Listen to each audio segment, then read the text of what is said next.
I could sense the fear as far back as last fall in Wall Street. I've seen crises in the past, I've seen sell-offs, Black Monday and the like, but I've never seen a concerted period of panic such as there has been in the markets in the recent few months. This is Times Square. I used to work in that building just up there. There's a fantastic view, I can assure you, from the penthouse suites right on the top of the building where the senior management work. And it's a very different place today than the company that I work for. There's many thousands of people who work for Morgan Stanley who have lost their job over the last 6 to 8 months, and I was one of those people. My time in financial services did end somewhat abruptly back in January. There were quite a few waves of redundancies. There was a need at Morgan Stanley to shed some people. My name was unfortunately on the list. Once I got over the initial shock of losing my job, I started to look around at what other opportunities were there. I started to talk to a couple of other financial services companies, but it was pretty apparent that there were not a lot of vacancies on the street, and the situation was getting worse and worse by the day. So I sort of sat back and started to think a little bit about really what did I want to do? What had I done with my life to that point in time? I'd had a career that I'd enjoyed. It had taken me around the world. It had given me a reasonable amount of financial security. But I couldn't explain to my kids what I did. Math is something that I've used for my entire career, something I have a passion about.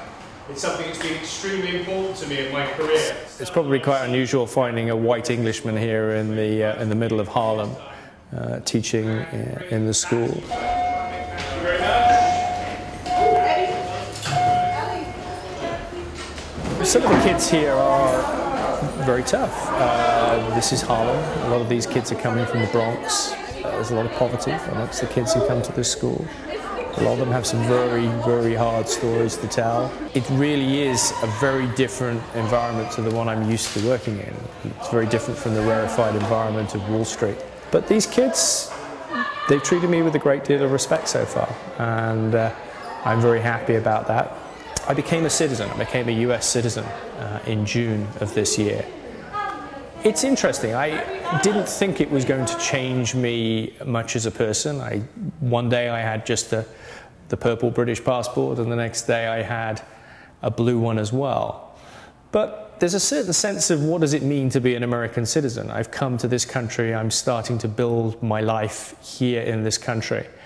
And there's a sense, again, of, other than just paying my taxes, what can I do for this country? It's given me a lot over the years.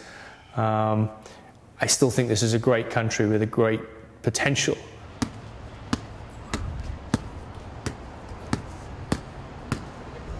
It's been interesting over the last few weeks as the situation's got far worse in the financial services community, how many people have dropped me an email or picked up the phone and said they're really jealous of the decision that I've made. It wasn't kind of the reaction that I had from them 4 or 5 months ago, but now it's very positive, and I think I wouldn't be surprised if we see a few other people from Wall Street.